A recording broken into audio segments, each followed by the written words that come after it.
Let's get started on our typography name design. You will need a pencil, an eraser, and a pencil sharpener. You will also need a blank piece of paper. You can use your sketchbook, printer paper, or you can use the paper that was provided to you in your art kit. To get started, we're just going to write our name in no particular style at all, just using normal letters. So I am going to think about the size that I want to make my letters. Knowing that my name is kind of long, I don't want to make my letters too big. So I'm going to start off small. So I'm going to use my pencil very lightly and draw each letter of my name. I'm going to do them in uppercase because that is what I planned for on my letter planning. Making sure I'm leaving enough space in between each letters because I am going to be adding my designs.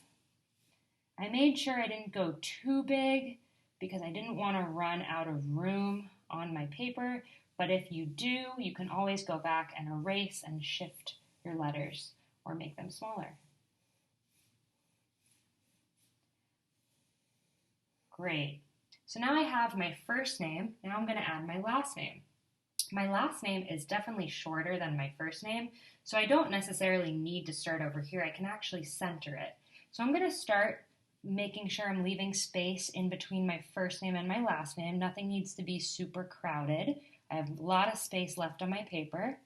I'm going to start lightly drawing the letters of my last name.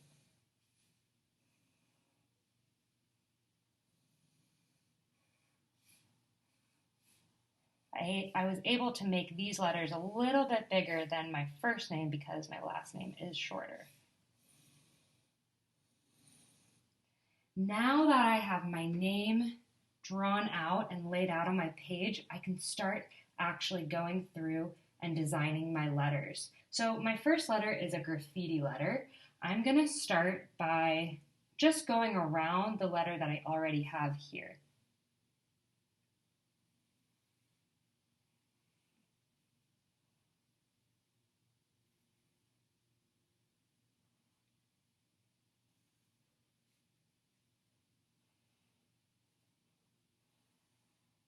It's really helpful to go around the letter so I know how large to make it.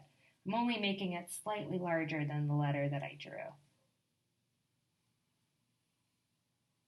Now at this point it's kind of confusing because I have both letters, so I'm going to take my eraser and erase the first letter that I drew so I only have my graffiti letter left.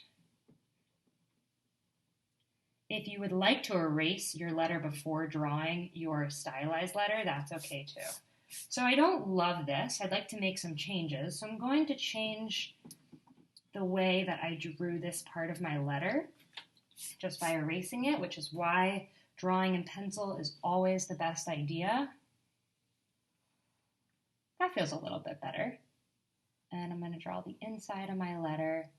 So once you like the overall shape of your letter, you can start adding all the details into your letter. So for this letter, I was going to show the skyline of Baltimore on the inside. So I'm going to start drawing my buildings first, taking my time, there's no rush. Make this one a little shorter. And I am looking at a photo of Baltimore in order to guide me how